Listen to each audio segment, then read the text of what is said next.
Good morning, everyone. This is the weekend update for Saturday, June 20th. What an interesting week we had this week. Very profitable, but just some strange, bizarre action continues in this market. We had the Fed this week. Fed came out, pushed interest rate increase off until December. They reduced their GDP and interest rate expectations for next year. So for all intents and purposes, there's no interest rate coming anytime soon, and the market had a big rally on it. But, of course, we still had Greece, which is getting comical at this stage. We had about 40 Greece deal, no deal rumors this week, and I'm probably underestimating the number. And the number of Greece deal and no deal rumors that came out when the market was up 200 points on Thursday was laughable.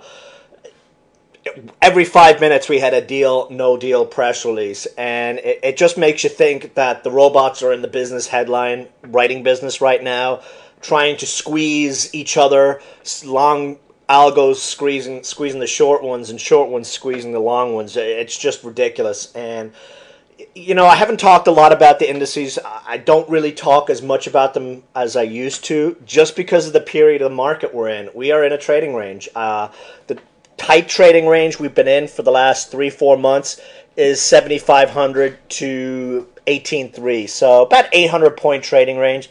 The real trading range, about 17K. It's a 1,300 point trading range. While we're in that trading range, who cares? You buy the dips, you sell the rips. If the market is up 200 points on Fed or any other kind of news, it's going to be down 100 points the next day. If the market's down 150 points plus in a session, there's going to be rally within 1 or 2 days of the same amount of points. So even the action we're seeing on the call options on those kind of moves aren't as great as they used to be, because everyone's identifying it and everyone's playing it, and we still have everyone out there calling a top in the market, and markets don't top when you've got all that nonsense. And with this market holding up the way it's holding up, with volumes just disappearing in the summer doldrums, with every excuse under the world for us to sell off, it just means we don't need to pay much attention to it right now. Dow Transports, the Dow Transports, let's look at back to the wide time frame on the Dow Transports. We have not made a new high in Dow Transports since November, and since that time frame, we've lost about 11% on the Dow Transports, while at the same time we've rallied big time. Actually, let's look at that. About what is that?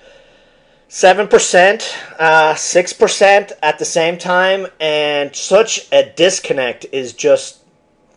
I've posted stats where it has never happened before in 100 years of the market. So back to the closer time frame, you can see we've got near-term resistance right now underneath the 50-day moving average. But the crazy thing about this is we had the Dow Transports bounce this week despite a warning from FedEx.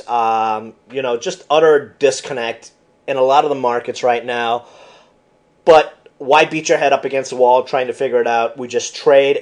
It's a stock picker's market right now.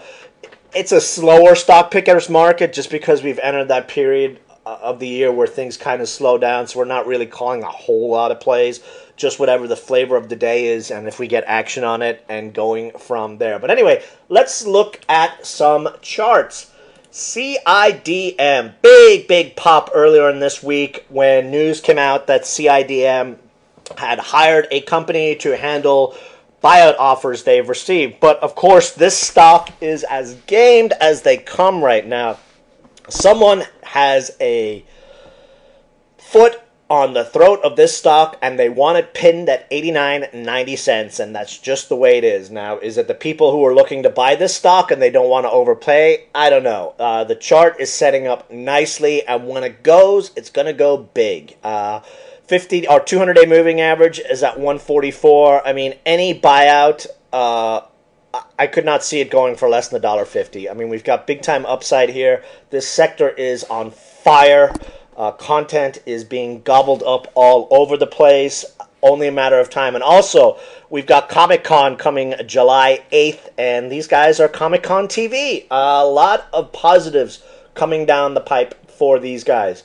NLST, very, very nice mover for us over the last few days. We've been patiently playing this one. We're still waiting for a press release on their product launch, but it got streeted. Got an article in thestreet.com, so you know what happens there. Pop and drop. See where it consolidates next week.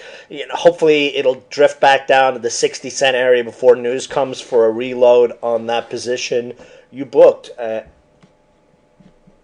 We had a big week this week on one of our swing plays, NEOT.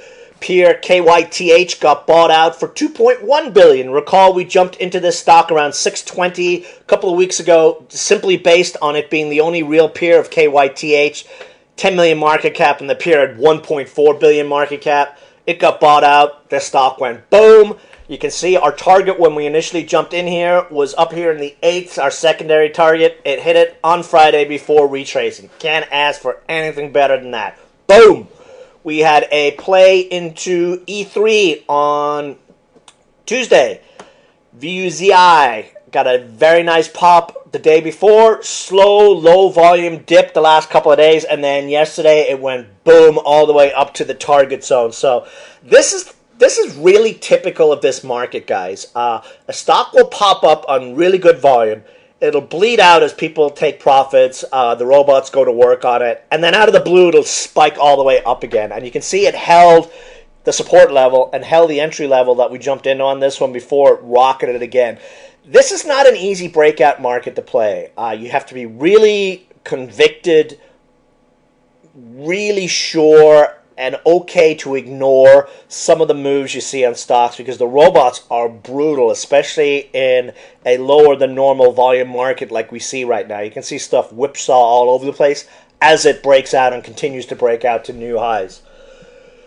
New swing this week, CYCC. They actually present next week, but this is a similar situation as our NEOT play. Sent out that research report on it. SNSS, similar type of play. $200 million market cap with analysts saying it should be higher. Same kind of drug trial for CYCC, and its market cap is $27 million, and it's got $30 million in cash. So it's essentially a free company with a very, very nice breakout on the horizon here. We got through and closed above the 50-day on Friday, which is great for this stock. The last time we had a similar situation was back when we called it in February, and over the course of 3 or 4 days, it went up 300%. So let's see if history repeats itself here. They will start to chase this stock, I think, on a break through 90. Then everyone and their mom will love it when it breaks through $1. That's just the nature of this market where everyone wants to chase stocks and don't want to be in first. But this one looks really, really good for us going into next week. Disappointing plays. APPY. Like I said, charts like this usually get a reason to move, but there is a douchebag sitting on the ask of this stock every time it gets volume and tries to break out. He's got 50 or 60K. Sometimes he's at 62 cents. Sometimes he's at 58 cents. Whenever it gets a pop on buy volume and strong buy volume and looks like it's going to go, this douche comes in when the volume dries up and walks it all the way back down. But you can see it's in a tight range, so buy 53, sell 59 for a scalp, have your core shares, and wait for the breakout move. Now, IDN. What do I say about this stock? It trades on Scamex. Need I say more? I've put the Amex crap index on hold, at least for the rest of the month, and we'll see where we go from there. I just hate the bullshit action we are seeing on Scamex stocks of late, and IDN absolutely typifies this action. We had a great reason for this stock with the 3-step identification process that they're looking to roll out with all the hacking in process.